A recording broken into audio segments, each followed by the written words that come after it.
Bueno, por suerte todo lo que les dije hasta ahora había sido el final de la clase anterior, ¿sí? O sea que está grabado, está en la plataforma. Por ahí lo único que no dijimos y que por si alguien está escuchando la clase, les dejo ahí para que consulten si tienen alguna duda, es la diferencia entre presunciones y ficciones, el hecho de que no se permite cadena de presunciones, o sea, fundar presunciones en presunciones, y qué pasa después con la materia infraccional, o sea, una determinación de oficio sobre base presunta habilita eventualmente multas del artículo 45 por omisión, pero no habilita, o por lo menos no por sí solo, las multas del artículo 46 por defraudación, y si no admite 46 por defraudación, mucho menos va a admitir lo que es peor, que sería el régimen penal tributario y previsional. Y ahora sí, vamos a entrar al artículo 18, que espero que algo hayan leído, para que nos sea un poquito más ameno. También vamos a ver un casito práctico, ¿bien? Entonces nos dice el artículo 18. La estimación de oficio se fundará en los hechos y circunstancias conocidos que por su vinculación o conexión normal con los que las leyes respectivas prevén como hecho imponible, permiten inducir en el caso particular su existencia y medida. Es decir, ahí vemos que nos da una especie de definición o nos explica en qué consiste la presunción. Bien, entonces, hechos es hecho base que por su vinculación o conexión normal con el hecho imponible nos permite inducir la existencia y medida, ¿sí?, de ese hecho. Entonces nos lleva de este hecho conocido a un hecho probable. Y aquí, a continuación, es donde vienen lo que se conoce como presunciones simples o indicios, ¿bien? Entonces, podrán servir especialmente como indicios y empieza el capital invertido en la explotación, las fluctuaciones patrimoniales, el volumen de transacciones y utilidades de otros periodos fiscales, el monto de las compras o ventas efectuadas, la existencia de mercaderías, el rendimiento normal del negocio o explotación de empresas similares, los gastos generales de aquellos, o sea, de las empresas similares, los salarios, el alquiler del negocio, de la casa habitación, el nivel de vida del contribuyente y cualesquiera otros elementos que el poder de la FIP que ésta obtenga de información emitida en forma periódica por organismos públicos, mercados concentradores, bolsas de cereales, mercados de hacienda, o que le proporcionen a su requerimiento los agentes de retención, cámaras de comercio o industria, bancos, asociaciones gremiales, entidades públicas, privadas o cualquier otra persona, etc. Es decir, esto, todo lo que vemos acá, los indicios, es a mero título enunciativo. Son ejemplos de cosas que el fisco puede utilizar para fundar la determinación de oficio en base presunta. Entonces, fíjense que no es poca cosa, porque el capital invertido en la explotación, miran el balance, nos vamos al estado de evolución del patrimonio neto, cuál es el balance, el capital invertido en la explotación, y me fijo directamente la rentabilidad. A ver, ¿es lógico que usted tenga este capital invertido y esté generando una rentabilidad tan baja? ¿No? Bueno, le servirá de base o le servirá como indicio en realidad para utilizar otras pruebas más para poder llegar a una determinación. Porque les pongo un ejemplo que destruiría rápidamente ese indicio.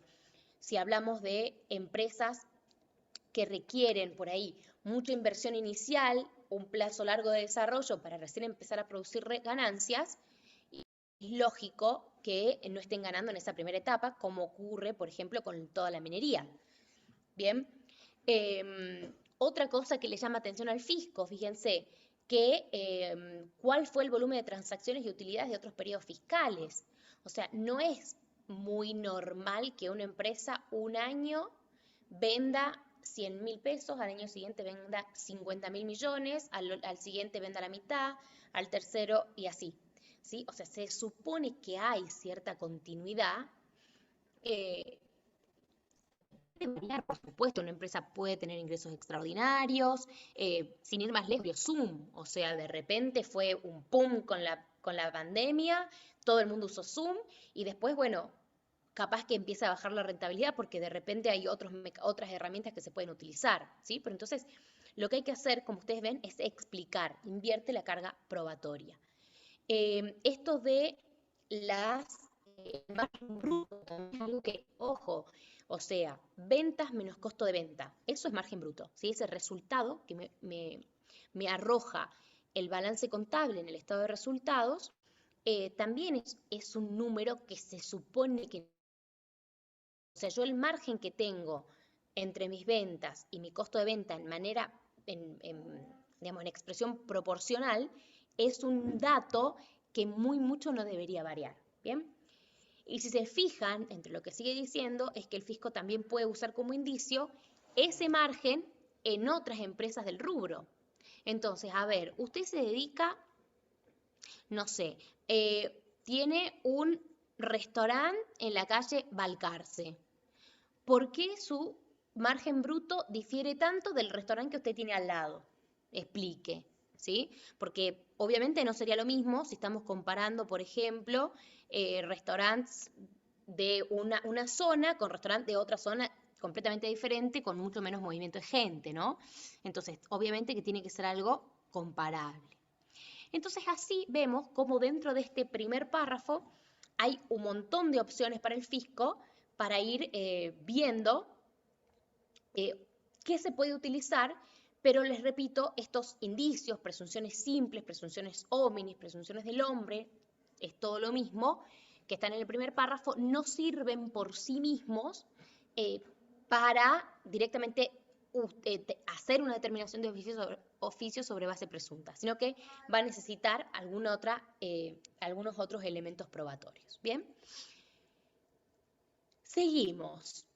En las estimaciones de oficio podrán aplicarse los promedios y coeficientes generales que a tal fin establezca el administrador con relación a explotaciones de un mismo género, esa que les dije recién. A los efectos de este artículo podrá tomarse como presunción general, salvo prueba en contrario que. Y acá empiezan, chicos, las presunciones legales.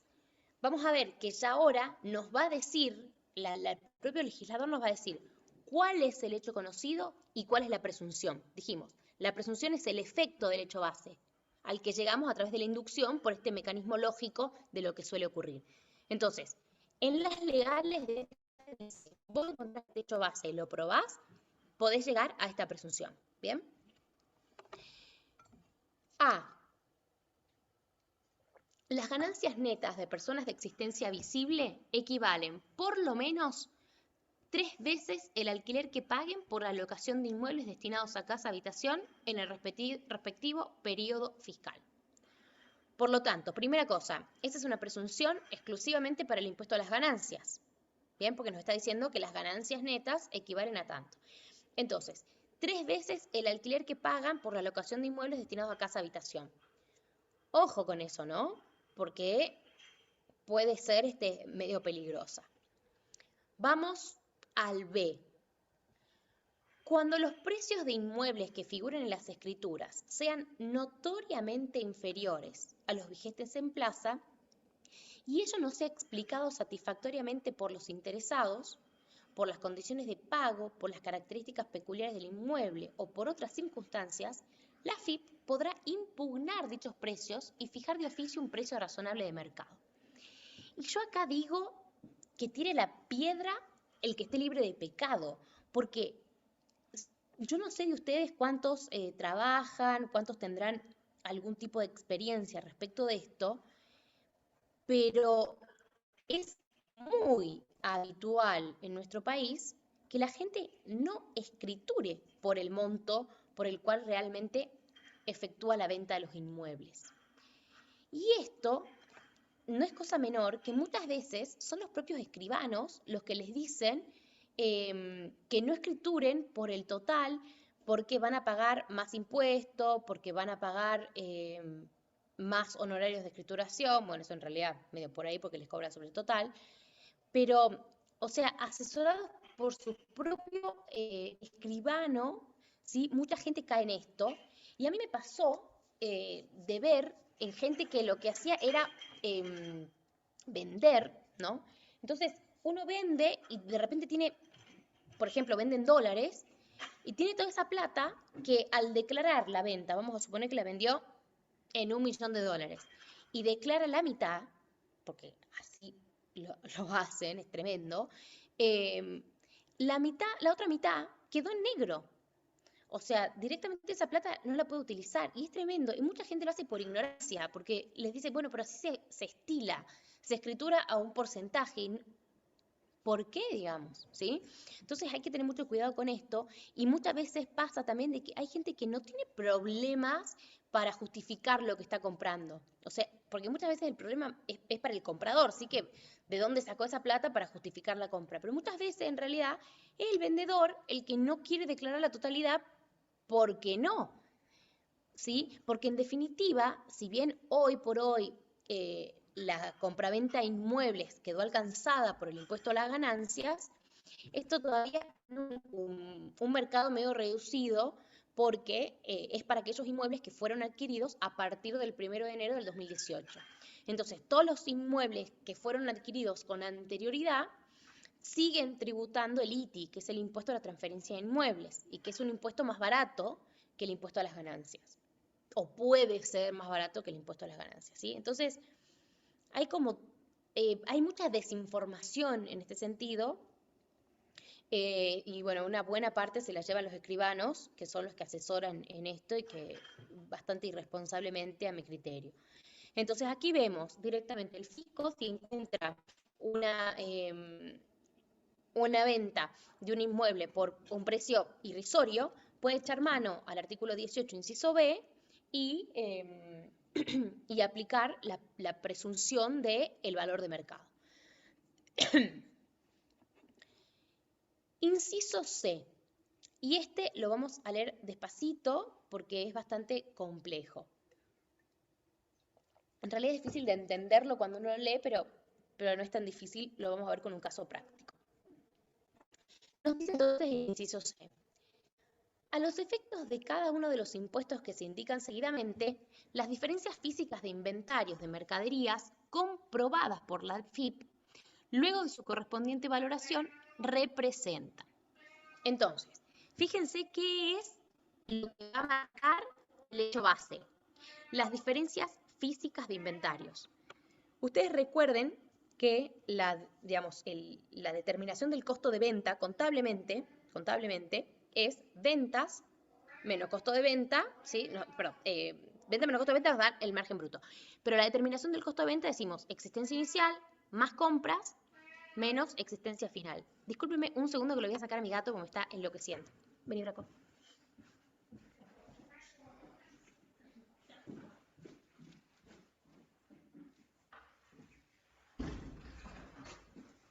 Che, lo encerré el Braco, no me deja. Perdón. Entonces les decía, en la determinación del costo de venta decimos existencia inicial más compras menos existencia final. Por lo tanto, la existencia final juega en el mismo sentido que la ganancia agravada o que la utilidad. ¿Bien? Entonces ocurre muy a menudo que las empresas lo que hacen es declarar menos existencia final de lo que realmente tienen para inflar el costo de venta y por lo tanto pagar menos impuestos a las ganancias. Entonces, era un verdadero control de las existencias al cierre, determinaría de lo lindo, para decirlo en términos criollos, ¿sí? Entonces, esta presunción apunta a esto. Y para que sepan, desde hace unos, creo que 3 años más o menos, o 2, AFIP ya sacó normativa diciendo que es obligatorio para los contribuyentes informar la fecha en la que van a hacer la toma de inventarios al cierre. Entonces, de esa manera el fisco se puede presentar en las empresas a formar parte o a participar de la toma de inventarios. Por otro lado, esto también es complejo, ¿sí? Porque no cualquiera puede tomar inventario, no es tan fácil, no es tan... hay que estar un poco especializado. Ustedes imagínense, se las hago fácil, vamos a tomar inventario a Colombraro, por ejemplo, ¿sí? vende productos de plástico. Entonces, nada, el balde, entonces dice balde, tamaño 1, color rojo, balde, y así. Y uno por ahí, bueno, algunas cosas podrá ver, sí, el baldecito, pero uno no tiene ni idea. O sea, uno es mucho contador, pero no sabemos que tal plástico vale más que el otro, que este material es mejor que este otro, ¿sí? Entonces, también ahí se puede prestar a picardías, ¿no? En el sentido de que tiene que confiar mucho sea en el gerente de almacén o en la persona que estuviera a cargo de esto guiando a quién es el inspector que está tomando inventario, salvo que tuvieran inspectores especializados en plásticos, especializados en minerales o en los distintos productos que puede tener una minera, en madera, etcétera. O sea, es como bien complejo, ¿no? Esto de la toma de inventario. Pero lo cierto es que desde hace un tiempo está la obligación de avisarle al fisco, che, voy a tomar inventario. Imagínense la toma de inventario, la primera que me tocó hacer a mí fue en la farmacia de un sanatorio. Entonces uno va y tenía la chiquitita así, la cosita, que valía una fortuna porque es el medicamento para X cosa, ¿no? Entonces, imposible, o sea, es muy, muy difícil por ahí para el fisco realmente participar en una toma de inventario. Pero ¿a qué apunta esta presunción? A eso, a encontrar en la toma de inventarios diferencias, porque si se fijan, el inciso C nos dice diferencias físicas de inventario, entonces contamos cantidades.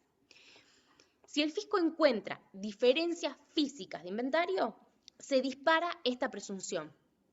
Entonces, importantísimo, si encuentra diferencia de evaluación, no, eso es otra cosa, ¿sí? Porque puede ser que efectivamente esa empresa de repente producía aviones, nada, tiene 10 aviones en producto terminado y son 10 y chau. Es muy fácil contarlos, pero bueno, ¿cuánto valen? Tenemos un problema en la evaluación. Bueno, eso es otra cosa. Acá es diferencia física de inventarios. Resulta que la empresa decía que tenía 10 baldes y la FIP fue y encontró 30. Bueno, esos 20 de diferencia van a disparar esta presunción. ¿Bien? Entonces, dicho esto, leemos cómo nos dice el legislador que se va a ajustar. A los efectos de cada uno de los impuestos que se indican seguidamente, las diferencias físicas de inventarios de mercaderías comprobadas por la FIP, luego de su correspondiente valoración, representan 1. En el impuesto a las ganancias netas determinadas por un monto equivalente a la diferencia de inventario en concepto de incremento patrimonial, más un 10% en concepto de renta dispuesta o consumida en gastos no deducibles. Es chino básico, pero ahora lo vemos con el ejemplo. 2. En el IVA, montos de ventas grabadas omitidas determinadas por aplicación sobre la suma de los conceptos resultantes del punto precedente del coeficiente que resulte de dividir el monto de ventas grabadas correspondientes al ejercicio fiscal cerrado inmediato anterior a aquel en que se verifiquen las diferencias de inventarios declaradas o registradas, ajustadas impositivamente según corresponda por el valor de las mercaderías en existencia al final del ejercicio citado precedentemente, declaradas o registradas, ajustadas impositivamente según corresponda. El pago del impuesto en estas condiciones no generará ningún crédito fiscal. Igual método se aplicará para los rubros de impuestos internos que correspondan. Esto es chino básico 2 directamente, ¿no? Vamos al tercer ajuste, el tercer impuesto. En los impuestos sobre el patrimonio neto y sobre los capitales, bienes del activo computable. Nos dice el segundo párrafo. Se presume sin admitir prueba en contrario, que en relación con los impuestos a las ganancias sobre el patrimonio neto y sobre los capitales, las diferencias de materia imponible estimadas, conforme a los puntos 1 y 3 precedentes, corresponden al último ejercicio fiscal cerrado inmediatamente anterior a aquel en el cual la FIP hubiera encontrado las diferencias de inventario. Tratándose del impuesto al valor agregado, las diferencias de ventas grabadas al que se refiere el apartado 2 serán atribuidas a cada uno de los meses calendarios comprendidos en el ejercicio comercial anterior, prorrateándolas en función de las ventas grabadas que se hubieran declarado o registrado respecto de cada uno de dichos meses. Igual método se aplicará para los rubros de impuestos internos que correspondan. Bueno, vamos a desglosar todo lo chino que hay en este inciso C. Dijimos, diferencias físicas de inventarios. Entonces, esperen que les voy a, porque yo les compartí solo vamos a compartir toda la pantalla. Ahí está. Entonces, fíjense, vamos a suponer, ¿sí?, que acá está lo que yo les di hace rato. Si tenemos el costo de venta se conforma por existencia inicial más compras menos existencia final. Esta presunción apunta a diferencias aquí en la existencia final. ¿Bien? Entonces, la ganancia se va a determinar por ventas menos costo de ventas y el impuesto a las ganancias va a ser directamente la ganancia gravada por el 30%. ¿Bien? Entonces, en este caso tenemos los datos dados, ¿sí? Nos dice que nuestro costo de ventas es de 600, que viene dado por 500 de existencia inicial, 300 de compras y 200 de existencia final. Eso nos da un total de 600. La ganancia sería 1.400, perdón, la ganancia serían las ventas de 2.000 menos el costo de venta de 600, nos queda 1.400. Y el impuesto que determinó el contribuyente, 1.400 por el 30%, 420 pesos. Entonces, ¿cuál es, en nuestro caso, la existencia final en unidades? 200 unidades por 2.000 pesos, 400.000 pesos. Bien, multiplicamos directamente. Vamos a suponer que AFIP encontró, en vez de 200 unidades, 350 unidades. Bien, entonces la diferencia serían 150 valuadas al precio en la cual se evaluó, que vamos a suponer que está bien, que son 2.000 pesos, nos queda 300.000 pesos, que es lo mismo que la diferencia entre uno y otro, o sea, 300.000 pesos la diferencia de existencia final ya valorizada.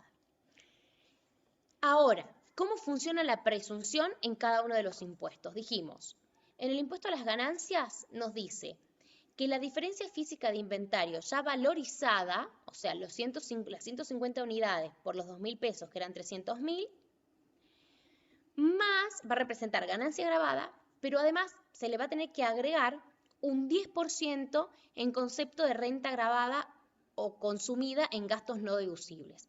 Por lo tanto, dice, bueno, vos ganaste, además de los 300.000 pesos, el 10% de eso que te lo usaste en, no sé, en ir a tomar algo, en ir a cenar, en ir al boliche, etc.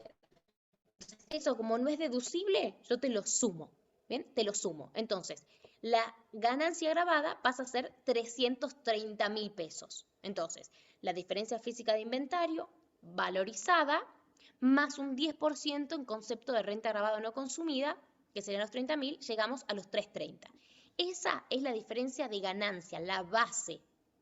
¿Cuál es el ajuste del impuesto? Eso por la alícuota, o sea, los 330.000 por el 30%.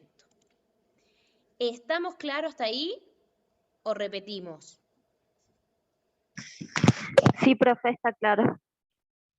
Buenísimo. Vamos a ver cuál es la diferencia en el IVA. Bien, entonces, mismo supuesto, encuentran la misma diferencia. Para el IVA vamos a necesitar también cómo fue la composición de las ventas durante el ejercicio, porque el fisco va a tener que ajustar en función de los distintos meses. Como el IVA se va declarando en forma mensual, necesitamos esos datos para ver cómo va a ser el ajuste a lo largo del año. Ganancias es más fácil porque se determina anualmente, pero en el IVA necesitamos este dato adicional. Entonces, vamos a suponer que las ventas declaradas habían sido de 1.000.000 de pesos, compuestas de esta manera: 200.000, 300.000, 500.000 en enero, junio y diciembre. Vamos a suponer que son los únicos meses en los que hay ventas, ¿sí? Para no complejizar demasiado el ejercicio. Entonces, lo que hacemos es ver cuál es el porcentaje que cada una de las ventas de esos meses representa en el total. 20%, 30%, 50%. ¿Bien? Eso me hace el 100%.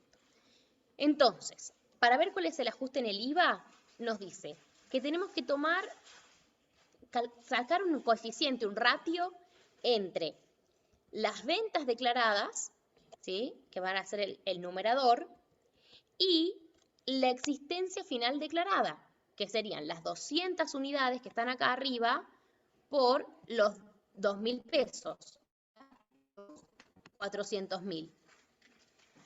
Y a eso lo vamos a multiplicar por el número que salía de la diferencia física de inventario valorizada en pesos más el 10% en concepto de renta grabada o no consumida. O sea, el mismo ajuste que hicimos en ganancias, ahora lo que hacemos es multiplicarlo por este coeficiente que armamos en función de las ventas grabadas por la existencia final declarada, ¿sí? Entonces, eso nos lleva a un ajuste de ventas, en el IVA, de ventas de 825.000 pesos. A esos 825.000 pesos, nosotros ahora los tenemos que llevar a los distintos meses del año. Y por eso le vamos a aplicar estos porcentajes que está hecho acá abajo el cálculo. O sea, ven que tenemos 825.000. Bueno, ¿cómo se compone? Los 825.000 por el 20%, 165.000 van en enero. 825.000, perdón, por el 30%, 247.500 van a junio. Y a diciembre, otros 225.000 por el 50% van a diciembre. Entonces, el ajuste de ventas o de base imponible en el impuesto estaría compuesto por cada uno de estos valores como base del IVA, o sea, del débito fiscal. A eso se le va a aplicar el 21%, que es la alícuota del impuesto. Entonces, el ajuste de IVA, o sea, de impuesto, en enero sería 34.650, en junio 51.75 y en diciembre 86.625.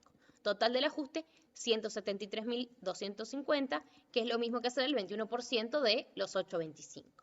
¿Bien? ¿Se entendió hasta aquí?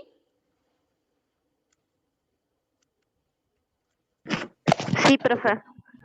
Buenísimo. Vamos al ajuste en el impuesto sobre los bienes personales, que es más fácil de todos. En bienes personales vamos a suponer que teníamos un activo de 2 millones, un pasivo de 800.000 y por lo tanto un patrimonio neto de 1.200.000. El hecho de encontrar una diferencia en la existencia final implica encontrar una diferencia en el activo. Nosotros sabemos que la existencia final forma parte de la mercadería que estamos declarando en el estado de situación patrimonial en nuestro activo.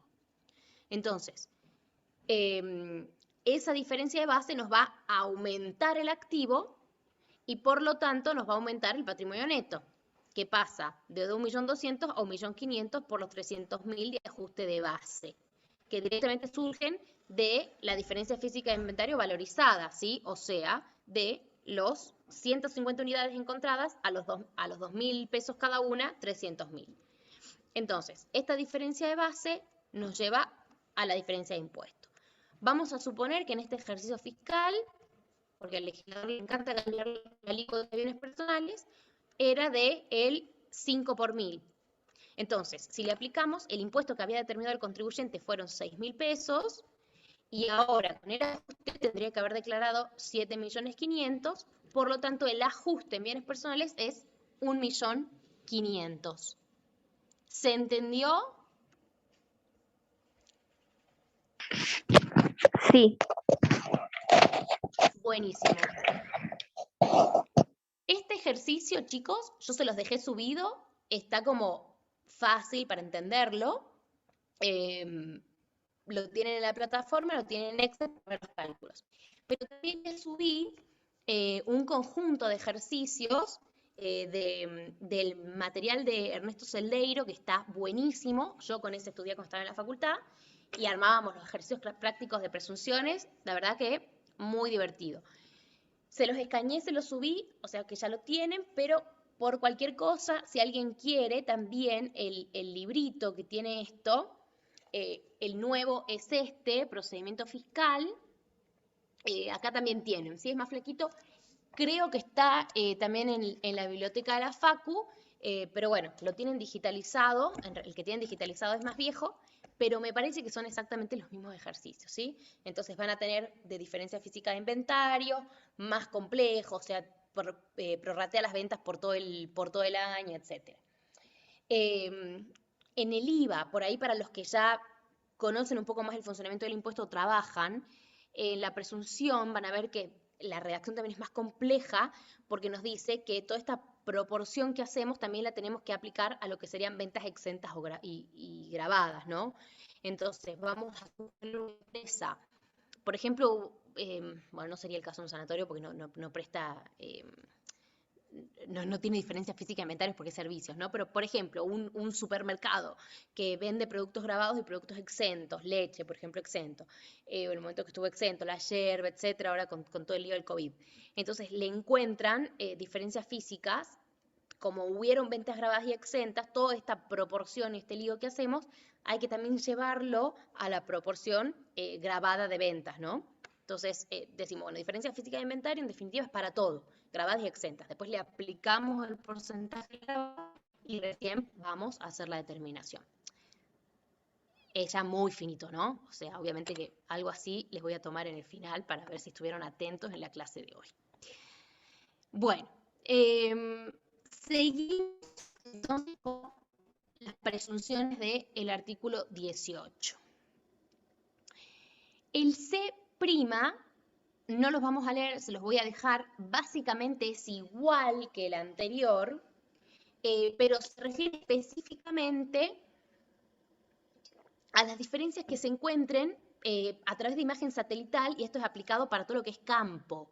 O sea, el campo, chicos, es súper controlado. Te controlan las hectáreas a través de imagen satelital, no solo las hectáreas que tenés, porque bueno, aparte eso está declarado por todos lados y en los propios el campo tiene muchísimo, diría, régimen de información, ¿sí? Entonces hay que presentar cuánto es la existencia del cierre de tal cosa, el que tiene ganado, bueno, cuánto tiene de vaca, vaquillonas, vaquita, etcétera. Yo no hago agropecuario, no me gusta, lo hace otra gente en el estudio, así que no me voy a meter a hablar de lo que no sé, pero tienen que estar muy regulado, muy controlado y a su vez los controlan por imagen satelital. Entonces, si les encontraron diferencia de producción a través de la imagen satelital, se le aplica lo mismo que vimos recién en diferencia física de inventario. ¿Bien? O sea, el ajuste es igual.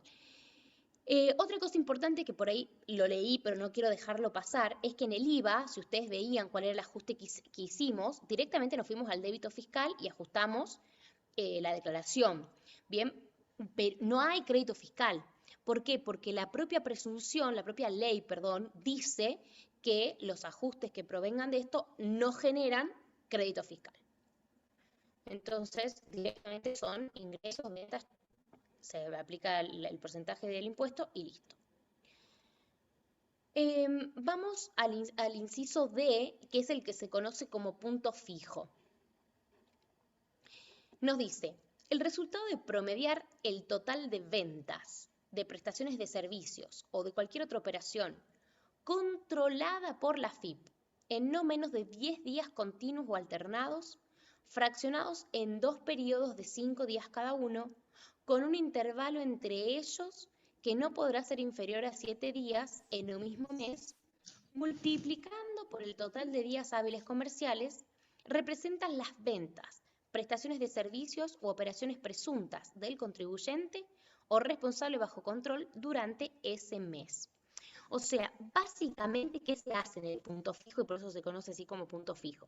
Viene el fisco y se pone al lado del contribuyente y le controla, por ese tiempo que dice ahí, cuáles son las ventas que tiene.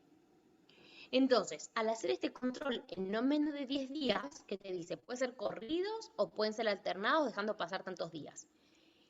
Controla y lo mensualiza. O sea, al cumplir con los requisitos del inciso D, le permite mensualizarlo y comparar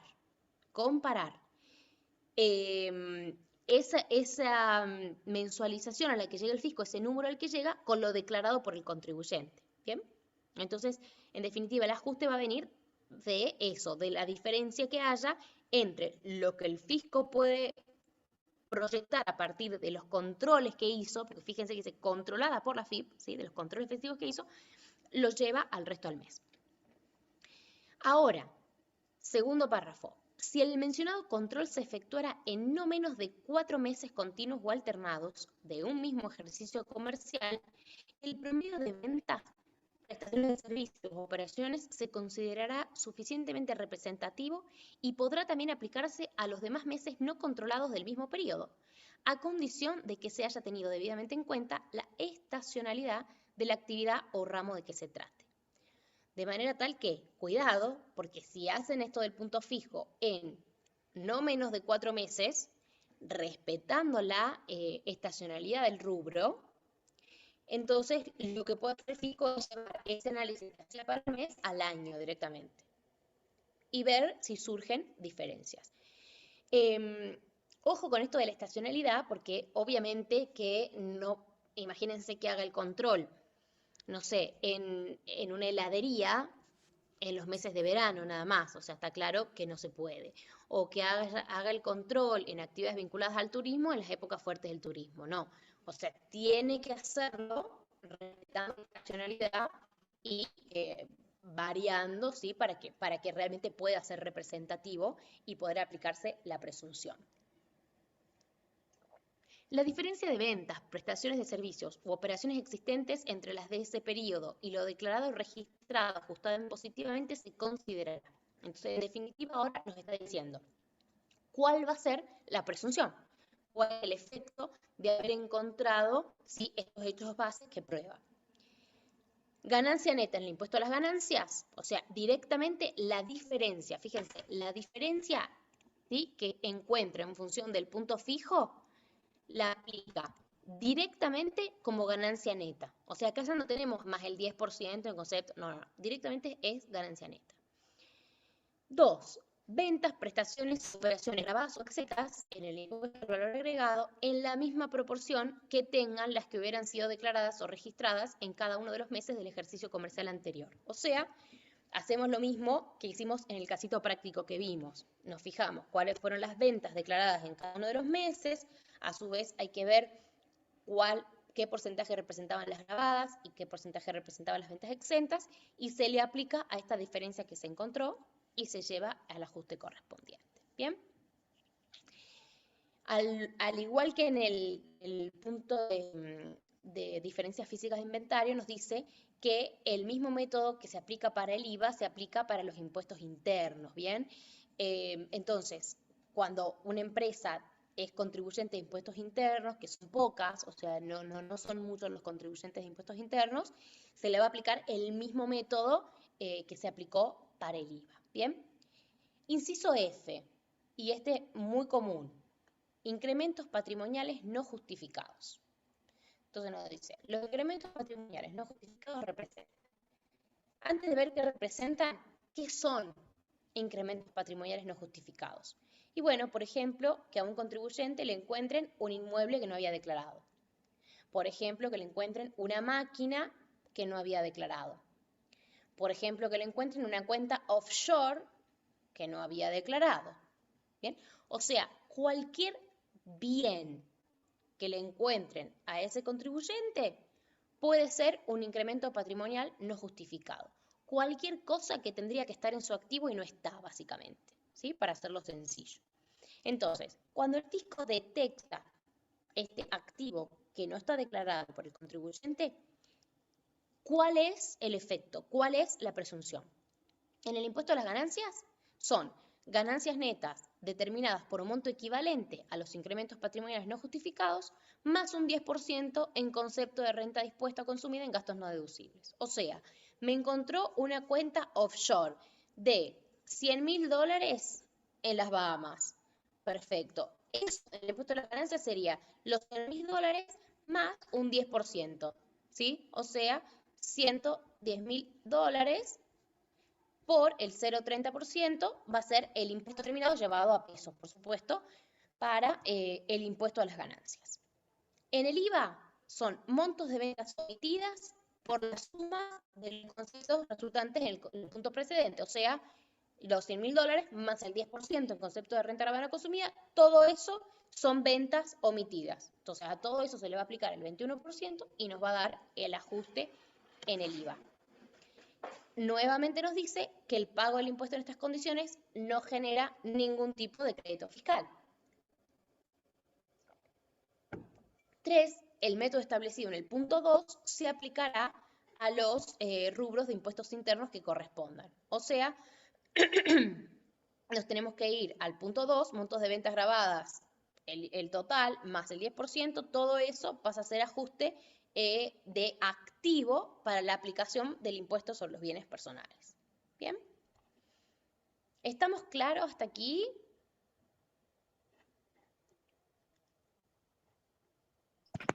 Sí, profe, muy claro. Buenísimo. ¿Cómo es tu nombre? Porque me sale solo Fuentes Ro. Romina, Romina, perfecto. Gracias, Romina. de nada, Sigo profe. entonces. Esta que les voy a leer ahora es el ejemplo que les puse en la clase pasada y que les dije que era una presunción que había surgido como una presunción simple, porque el fisco se dio cuenta, che, si los contribuyentes tienen ingresos bancarios por determinados montos, y eso tendría que ser venta. Si es menor, si es mayor que las ventas, hay algo que no se está declarando. Porque, ¿qué pasa? Hay muchos contribuyentes muy improlijos que venden en forma marginal, pero resulta que llevan toda la plata al banco. Entonces después esto salta, ¿sí? Acá hay cruces directamente. Y esta presunción, para que tengan en cuenta, es también muy utilizada por los fiscos locales, porque es muy fácil para ellos hacer este cruce, ¿sí? Y en el impuesto sobre las actividades económicas directamente base imponible y chao, ¿sí? O sea, se utiliza, ya lo vamos a ver en los códigos fiscales. Entonces, los depósitos bancarios debidamente depurados que superen las ventas y o ingresos declarados del periodo representan en el impuesto a las ganancias, ganancias netas determinadas por un monto equivalente a las diferencias de depósitos en concepto de incremento patrimonial, más un 10% en concepto de renta grabada, dispuesta o consumida en gastos no deducibles. O sea, lo mismo de antes. El importe que te encontraron de diferencia, o sea, dijeron depósitos bancarios depurados, que ya hablamos de qué es depurado, versus ventas. ¿Son mayores? ¿Cuánto es la diferencia? 500.000 pesos. Listo, 500.000 menos 10% en concepto de gasto no deducible o consumido. Eso es el ajuste de base en el impuesto a las ganancias. Por el 30% nos dará el ajuste de impuesto. ¿Bien? Les pido, porfa, a los que no sea para preguntar, que cierren el micrófono. En el IVA, ¿qué representa en el IVA? Montos de ventas omitidas determinadas por la suma de los conceptos resultantes del punto presente. O sea, lo mismo. Los 500.000 pesos más un 10%, todo eso es base de IVA por el 21% débito fiscal. El pago del impuesto a estas condiciones no genera crédito fiscal. ¿Ok? Y a su vez, misma forma para el cálculo del impuesto sobre los bienes personales, que en definitiva nos termina funcionando como si fuera un incremento patrimonial no justificado. Me sube el activo y por lo tanto me sube el impuesto sobre los bienes personales. ¿Qué quiere decir que los depósitos bancarios tengan que estar debidamente depurados? Bueno, primero se van a sacar las transferencias entre las cuentas propias del contribuyente, o sea, muchas veces los contribuyentes se transfieren entre sus propias cuentas para poder hacer frente, ¿no?, a obligaciones que tienen que pagar con uno u otro banco. Entonces, eso se va a sacar. Se va a sacar, por ejemplo, si tuvo un préstamo. Un préstamo no puede ser considerado un buen ingreso. Se va a sacar, no sé, la cobranza de los plazos fijos del mes. Suman eso en el coso, ¿sí? O sea, todo eso hay que sacarlo, hay que depurarlo. Vamos al inciso H. El inciso H apunta a lo que se conoce como las remuneraciones en negro. Y nos dice, el importe de las remuneraciones abonadas al personal en relación de dependencia no declarado, así como las diferencias salariales no declaradas, representan en el impuesto a las ganancias, ganancias netas determinadas por un monto equivalente a las remuneraciones no declaradas en concepto de incremento patrimonial, más un 10% en concepto de renta dispuesta o consumida en gastos no deducibles. En el IVA, ventas omitidas en las mismas condiciones que venimos viendo hasta ahora, así que no lo voy a leer igual. Y lo mismo para los bienes personales. Ahora, y fíjense esto que está en cursiva, que ustedes ya saben que todo lo que está en cursiva aquí es porque vino con la reforma del año 2017, ¿sí? Espérenme que no sé quién está hablando, quiero ver si le puedo silenciar el micrófono.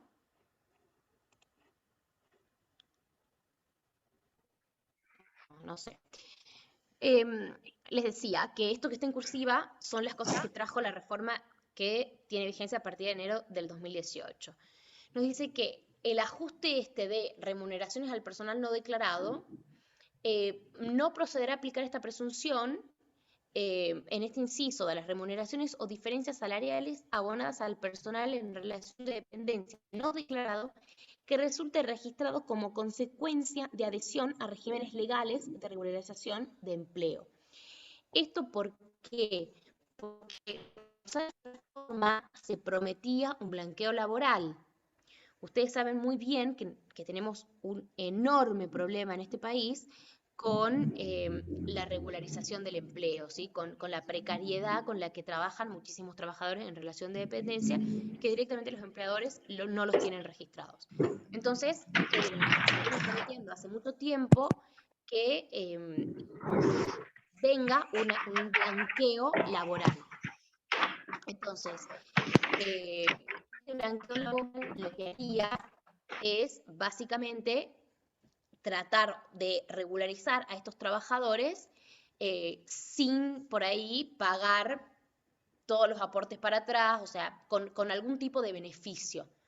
En el entendimiento de que hacer esto resulta más beneficioso que seguirlos teniendo en negro, ¿no? Que esas personas sigan no pudiendo aportar, no recibiendo sus contribuciones, no teniendo obra social, ART, etcétera, todo lo que corresponde.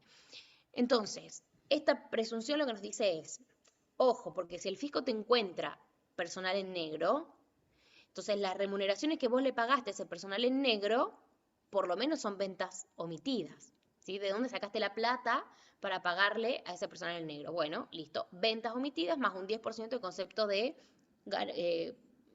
gastos no deducibles o renta consumida. Mismo valor para ventas del IVA y mismo valor para el incremento del activo. Pero, nos dice, pero si ese personal en relación de dependencia surge como consecuencia de adhesión, o el fisco lo encuentra, lo descubre, como consecuencia de que el blanqueo laboral, y por lo tanto dijo, que yo tengo personal negro, lo tengo a Perenganito desde el año 2005, a Sultanito del año 2008, y así, entonces dice, bueno, en esos casos no se puede aplicar esta presunción, porque obviamente que si se pudiera, eso desincentivaría a que la gente se adhiera a estos beneficios o a estos, digamos, regímenes de blanqueo laboral. Lo cierto es desde que se modificó esto, se prometió el blanqueo laboral y hasta ahora no salió, ¿sí? Y no creo que este sea el momento para que lancen algo por el estilo. Las diferencias de ventas al que se refiere el punto de este inciso, y de F y G, F era, a ver, F era el punto fijo, no, F era el incremento patrimonial no justificado y G, los depósitos bancarios, que también son en definitiva incrementos patrimoniales. Entonces, y las remuneraciones, dice, serán atribuidas a cada uno de los meses calendarios comprendidos en el ejercicio comercial en que se constataren tales diferencias, prorrateándolas en función de las ventas grabadas y exentas que se hubieran declarado registrado. O sea, este párrafo aplica para esos tres incisos y es específica para el IVA, ¿sí? Para ver cómo se va a admitir o cómo se va a prorratear, digamos, entre los distintos meses para hacer el ajuste del débito fiscal. Esto, chicos, tiene relevancia por ahí para los que todavía no vieron la parte de intereses resarcitorios, justamente en ese sentido, ¿no? Porque no es lo mismo que las ventas omitidas fueran todas del mes de diciembre, que fueran algunas de enero, que venció en febrero, y que ya empezó a generar intereses resarcitorios desde ese momento.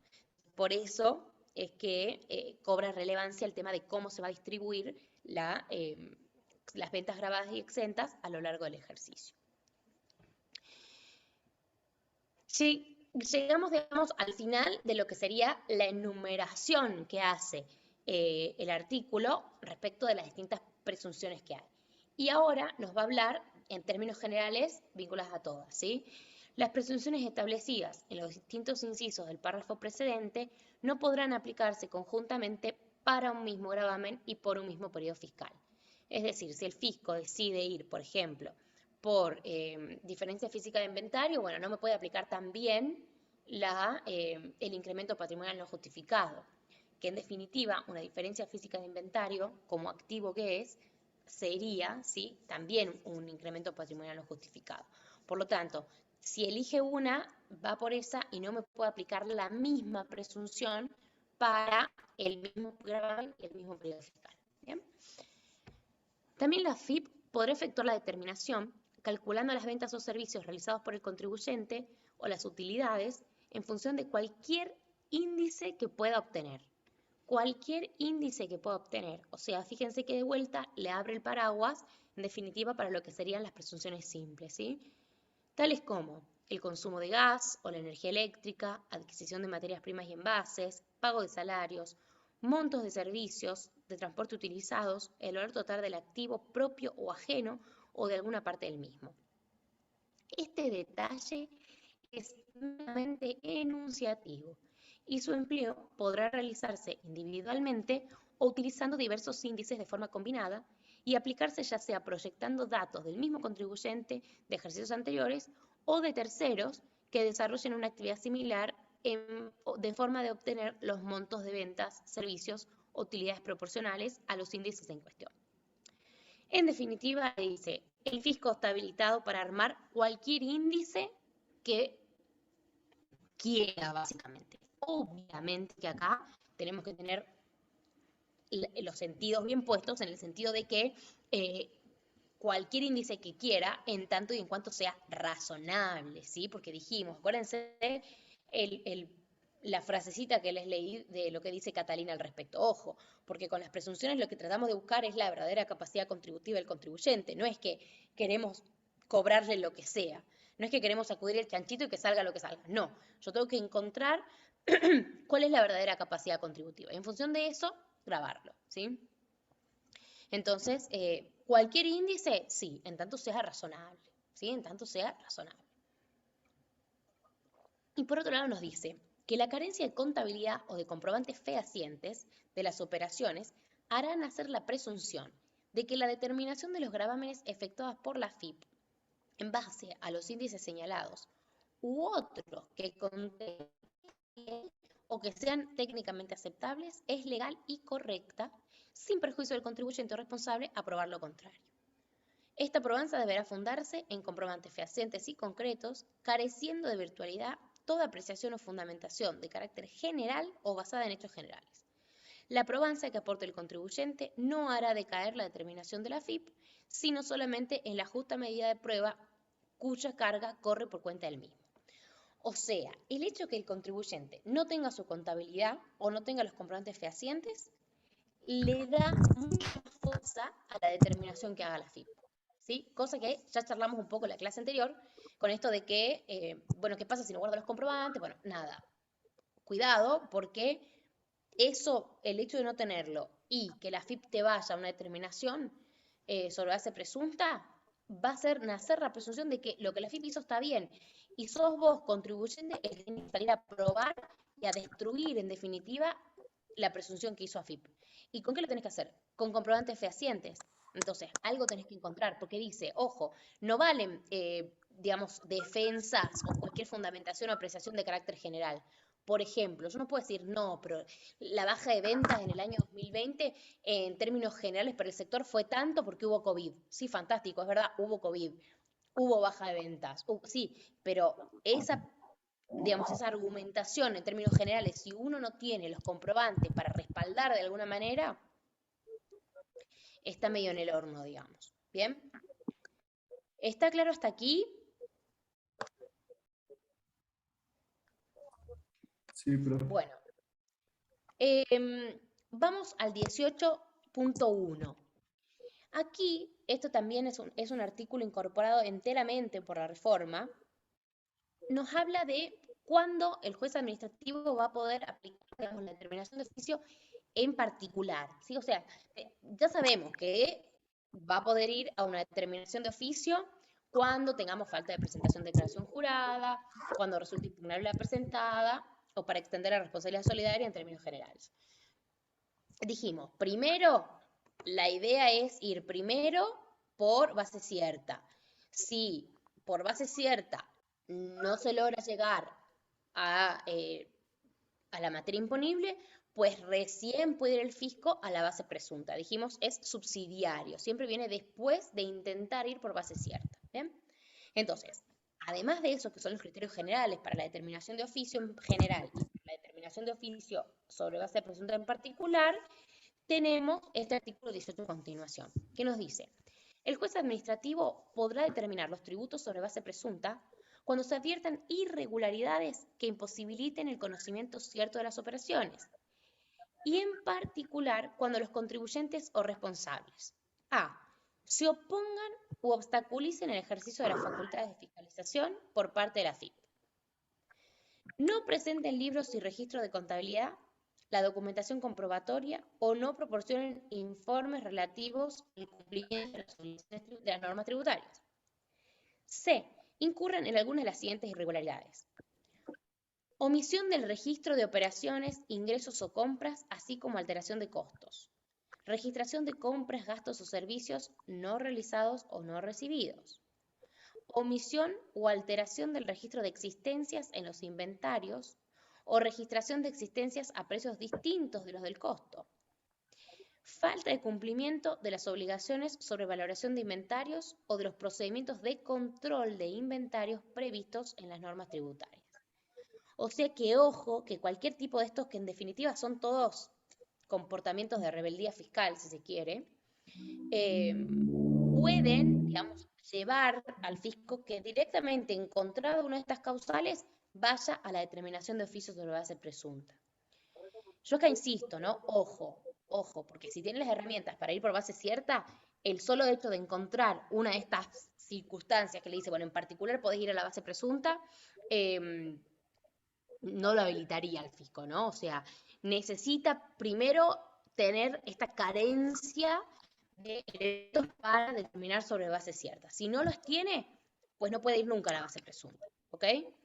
Y cuidado con esto que les dije de estos regímenes informativos de avisarle al fisco cuándo tengo que tomar mi inventario, porque si no lo hago, estoy cayendo en definitiva en el inciso C.4, ¿no? Así que bueno.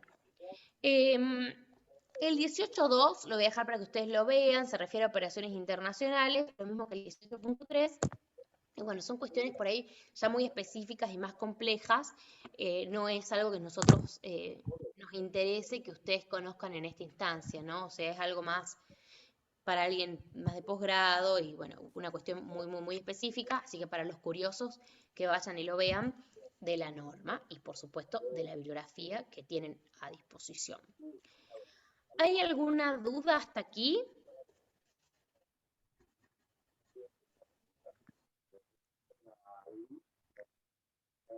No, profe. ¿Está todo tan claro?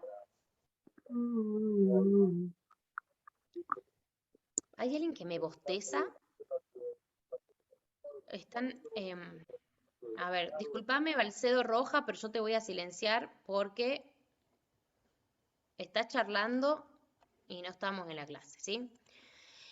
Bueno, si no hay dudas hasta aquí, vamos a pasar a ver las presunciones del Código Fiscal, que también algunas son parecidas, ¿sí? Tienen esto que les dije hace rato de... estaban en el chat, sí, profe, está claro. Gracias, chicos. Chaile, Paz, Castillo, todos me contestaron. Bueno, entonces, vamos a la determinación de oficio sobre base presunta en el Código Fiscal de Salta, artículo 32. Ya habíamos leído que en este artículo tiene todo. Tiene, por un lado, que nos dice cuándo va a ir a base cierta y cuándo va a base presunta. Perdón. Uy, me vino un bostezo repentino, les pido disculpas. Y básicamente dijimos, ojo, porque en el Código Fiscal, el legislador provincial también le dice al fisco provincial, o sea, a la Dirección de Rentas, primero base cierta. Si no te podés con base cierta, te vas a las presunciones. Y también tiene la misma estructura que el artículo 18, o sea, primero tenemos indicios, que serían las presunciones hominis o generales, y luego las presunciones específicas, ¿bien? Entonces, como indicios, fíjense que son muy parecidos a los de las 11.683. El capital invertido en la explotación, el monto de las compras o ventas efectuadas, la existencia de mercaderías, los gastos generales, los salarios, el alquiler del negocio y cualquier otro elemento en juicio que obren en poder de la dirección. O sea, en definitiva, todo eso lo tomará como indicio justamente para ver y comparar con las ventas que tenga el contribuyente en cuestión en el periodo fiscal en cuestión. Nos dice además, en los efectos de este artículo podrá tomarse como presunción general, salvo prueba en contrario que. Y nos va a separar por impuestos, ¿sí? O sea, acá primero tenemos a los efectos del impuesto sobre las actividades económicas y después más abajo vamos a tener acá a los efectos del impuesto a las cooperativas asistenciales que ya fue derogado, ¿bien? Y no sé si tenemos de sellos, no, acá no está. Entonces, respecto del impuesto sobre las actividades económicas, encontramos que una de las presunciones hace referencia también a las diferencias físicas de inventarios. Obviamente que aquí el impuesto funciona distinto, o sea, el impuesto sobre las actividades económicas es básicamente ventas por la alícuota, que en este momento la alícuota general es del 3,6, la alícuota de comercio es el 5, por ejemplo, ¿sí? Entonces, ventas por el 5% nos va a dar la diferencia. Entonces, fíjense cómo nos dice, diferencia física de inventarios de mercaderías cuya venta se encuentre grabada, valuadas al precio promedio ponderado de las últimas compras del ejercicio en que se hubieran determinado dichas diferencias y comprobadas por la dirección u otros organismos fiscales, representan montos de ventas omitidas. Entonces aquí ojo porque nos dice cómo las valoramos, ¿sí? O sea, diferencia física de inventario valoradas al precio ponderado al promedio ponderado de las últimas compras. En la ley 11.683 nos dice debidamente evaluadas porque directamente hace una referencia a cómo tienen que estar evaluadas en el impuesto a las ganancias, ¿sí? O sea, hay una diferencia en ese sentido de cómo es la evaluación para esas diferencias físicas de inventario. Pero el efecto es igual, o sea, en este caso representa venta omitida. La determinación será efectuada por aplicación sobre la suma de los conceptos resultantes del punto precedente del coeficiente que resulte de dividir el monto de ventas grabadas correspondientes al periodo fiscal cerrado inmediato anterior a aquel en que se verifiquen las diferencias de inventarios verificadas, declaradas o registradas por el valor de las mercaderías cuya venta se encuentre grabada en existencia final, al final del ejercicio citado precedentemente, declaradas o registradas. Acá también hay una similitud respecto de que para algunas cosas se toma como base lo declarado en el periodo anterior, o sea, las ventas o el porcentaje de las ventas grabadas y exentas, etcétera, ¿sí? Pero lo importante es que tengamos en cuenta el 11.683, encontrando un activo, en definitiva, no declarado y llegando a la presunción de que ese activo no declarado dado o presentado por las diferencias físicas de inventarios son ventas omitidas, ¿sí? Y después las vamos a prorratear en la misma proporción en que se dio el año anterior.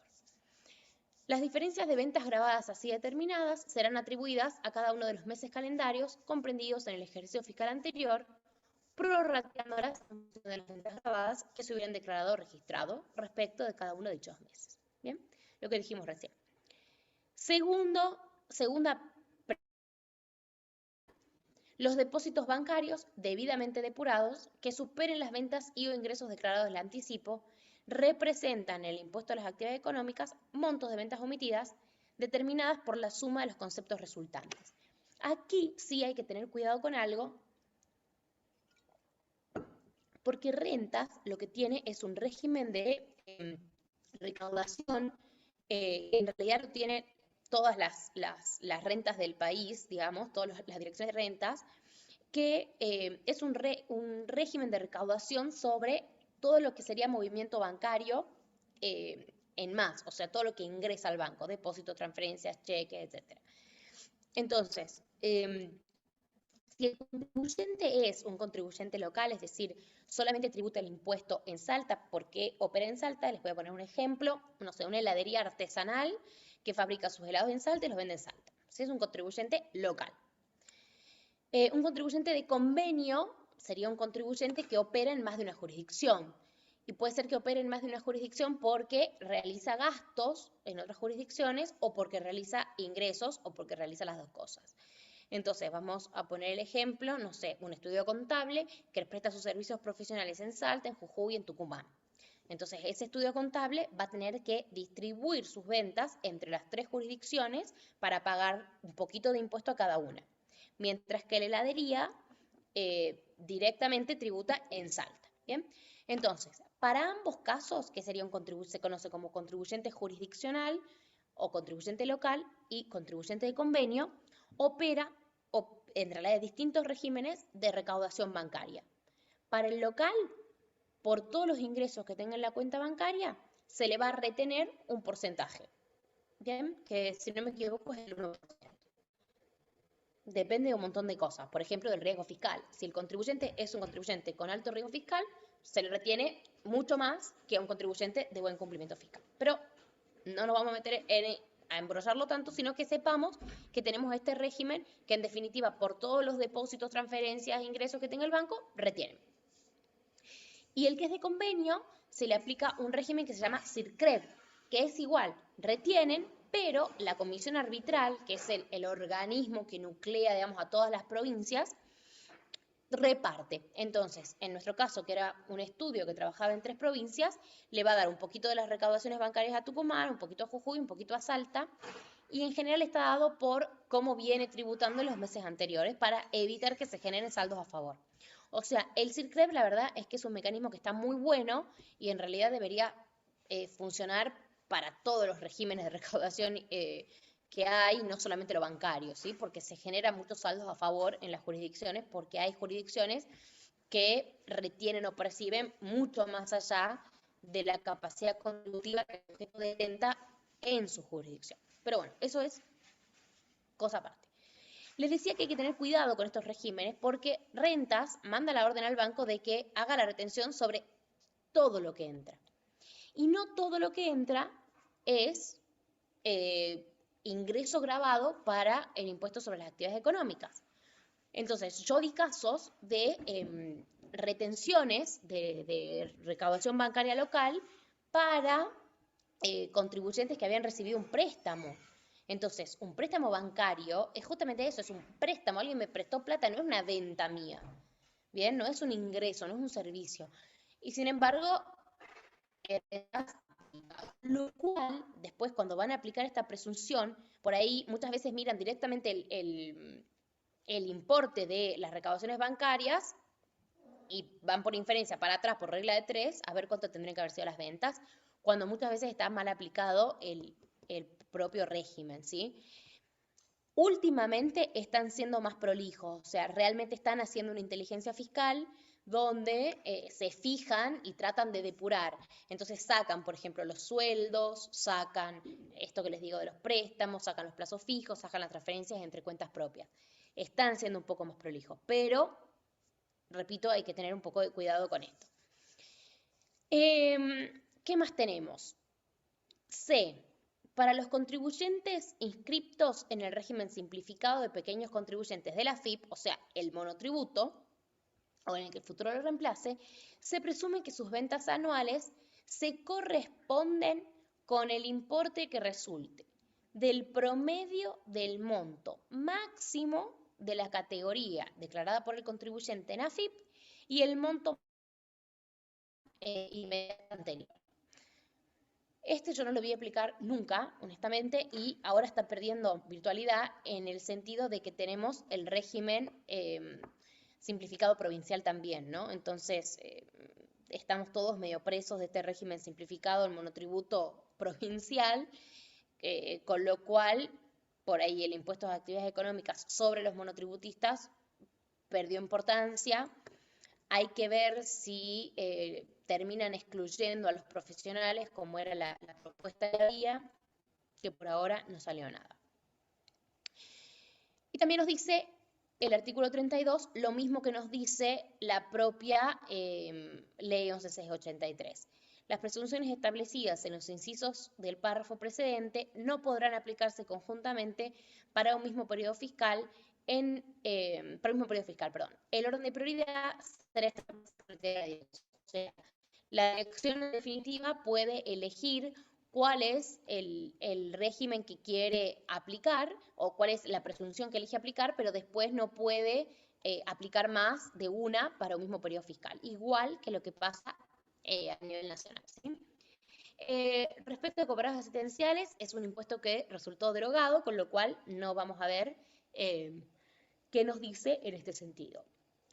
Y esto, en tal caso, la presunción deberá fundarse en pruebas o indicios precisos y concordantes que permitan inferir la relación laboral. O sea, hasta aquí es de todo vinculado a cooperadoras, con lo cual todo eso está derogado. Pero esta última oración para mí es aplicable a todo, que dice las presunciones admiten prueba en contrario. Por supuesto, todas las presunciones, salvo que dijera sin admitir prueba en contrario, como por ejemplo lo dice en alguna parte de la ley 11683, pero refiere específicamente a cómo se va a hacer el ajuste respecto de los meses en los que se va a imputar o el ejercicio fiscal. O sea, es como para evitar esto de, no, bueno, yo te encontré la diferencia física de inventario, por ejemplo, ahora en mayo de 2021, bueno, se presume, nos dice la ley, que eso es diferencia del año anterior, con lo cual el ajuste tiene que ser hecho para el ejercicio fiscal 2020, ¿no? Entonces, eso es para evitar el hecho de decir, no, el ajuste viene del último año no prescripto, con lo cual te aplicó intereses por un montón de tiempo. O sea, es como para dar por ahí mayor seguridad en ese sentido. Me gustaría saber si alguien tiene alguna duda. ¿Quieren que veamos que repasemos alguna cosa en particular?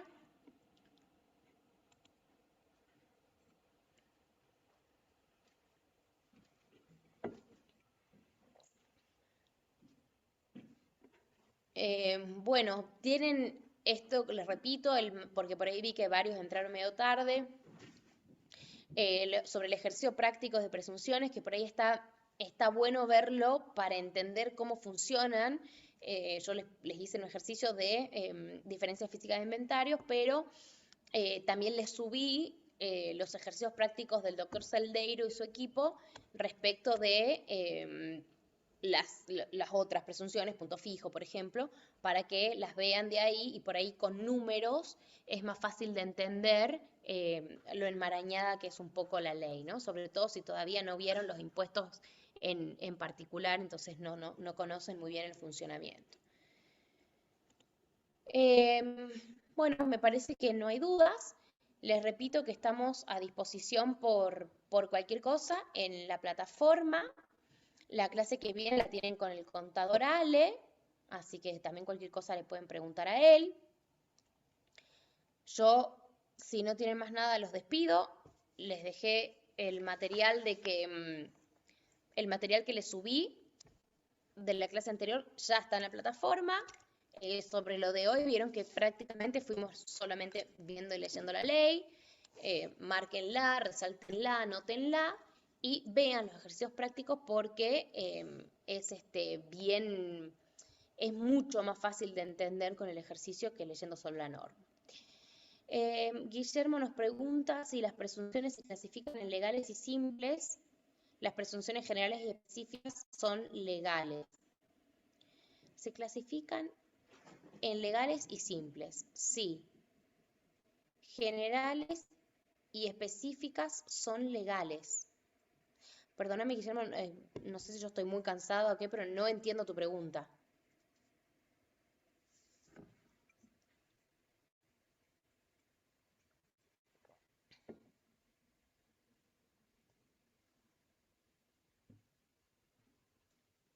Las presunciones generales y específicas.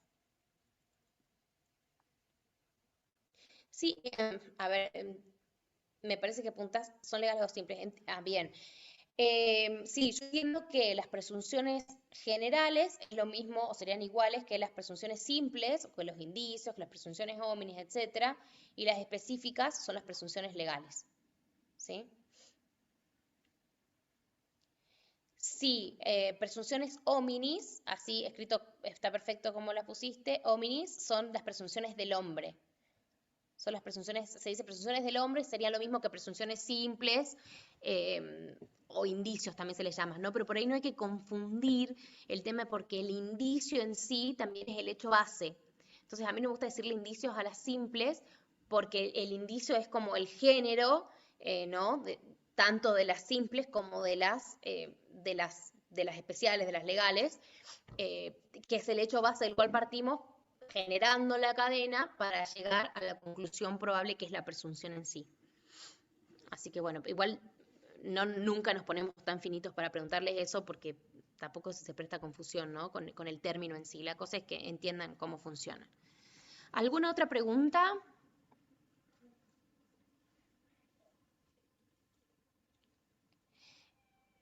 El ejemplo, ¿cuál ejemplo que di? ¿El caso práctico? Franco.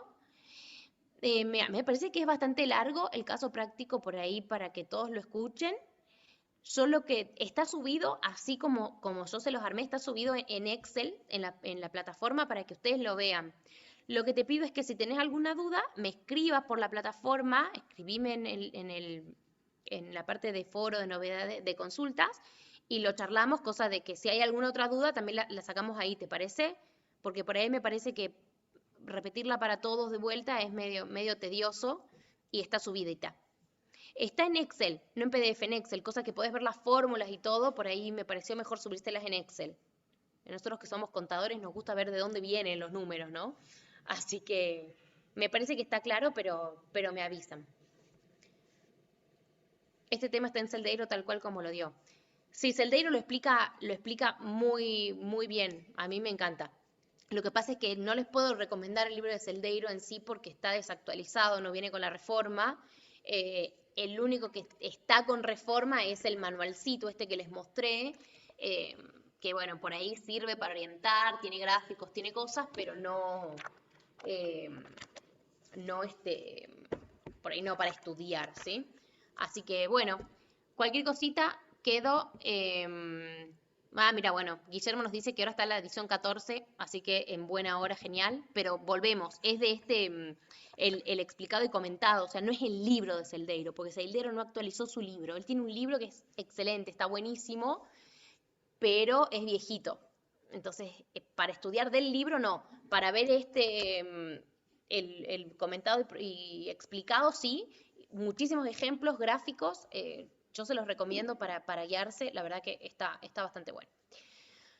Quedo a disposición entonces por la plataforma, lo que necesiten y bueno, les deseo buenas noches. Buenas noches, profe. Chau, chau. Buenas noches, profe.